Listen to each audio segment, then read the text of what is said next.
Protestant reformer Martin Luther. Church Father Martin Luther's belief in conditional immortality and soul sleep.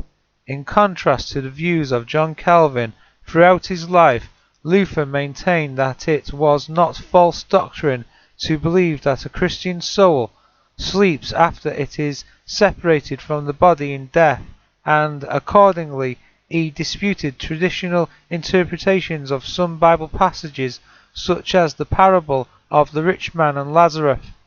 Reading from Wikipedia. The article in Wikipedia continues, this also led Luther to reject the idea of torments for the saints. It is enough for us to know that souls do not leave their bodies to be threatened by the torments and punishments of hell, but enter a prepared bedchamber in which they sleep in peace.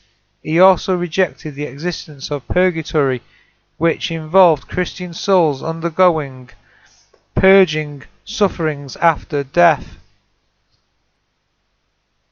The Bible teaches that in the beginning man came to be a living soul, not that he received a soul, just as there is a great difference between having a wife and being a wife, so there is a great difference between having a soul and being a soul. Also, the Bible tells us that the soul that is sinning, it itself will die, so it could not be immortal. Further, God's word shows that the dead are conscious of nothing at all. That is why the Bible speaks of death as sleep. Interestingly, Martin Luther taught that believers who died were unconscious until the resurrection. See Genesis chapter 2 and verse 7, Ezekiel chapter 18 and verse 4 and 20, Ecclesiastes chapter 9 and verse 5, 1 Corinthians chapter 15 and verse 20, 1 Thessalonians chapter 4 and verse 13.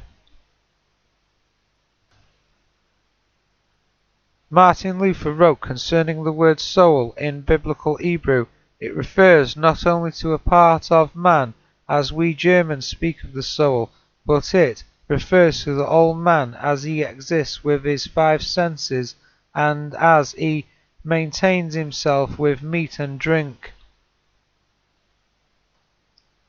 Luther placed the doctrine of immortality of the soul among the endless, monstrous fictions in the Roman Catholic rubbish heap of decretals.